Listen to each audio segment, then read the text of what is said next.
In a distant desert kingdom lived a young girl named Amara, who dreamed of growing a garden of rare moonflowers.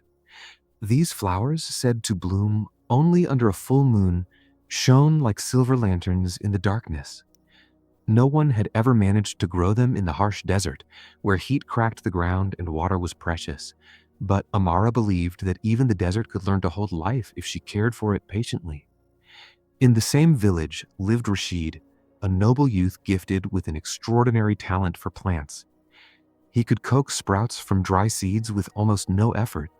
When he heard of Amara's dream, he laughed.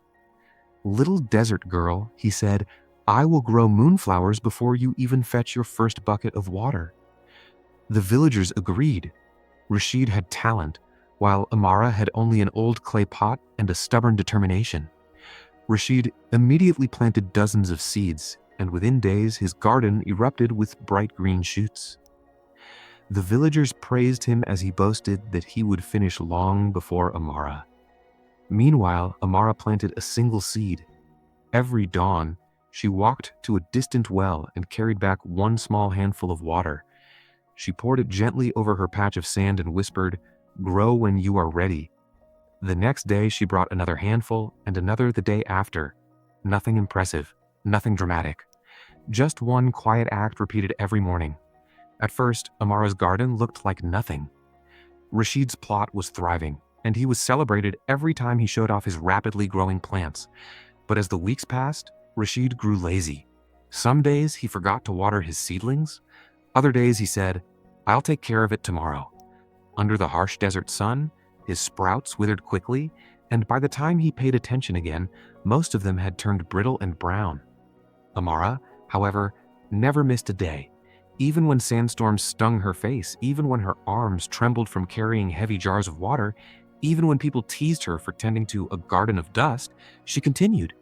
One handful of water, every single sunrise. Months later, on the night of a full moon, Amara stepped outside and gasped. A soft silver glow rose from the sand. Her lone moonflower had bloomed, perfectly radiant. Its shimmering light spilled across the ground, awakening more hidden seeds. All around her, tiny glowing shoots appeared, forming a breathtaking field of gentle light. Villagers rushed over in awe.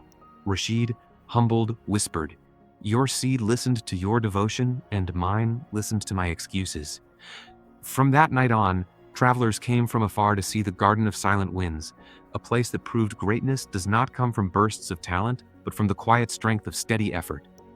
And so the villagers began to say that while talent may open the first door, consistency is what carries you through every door after. A small effort done every day will always outshine a gift left unused.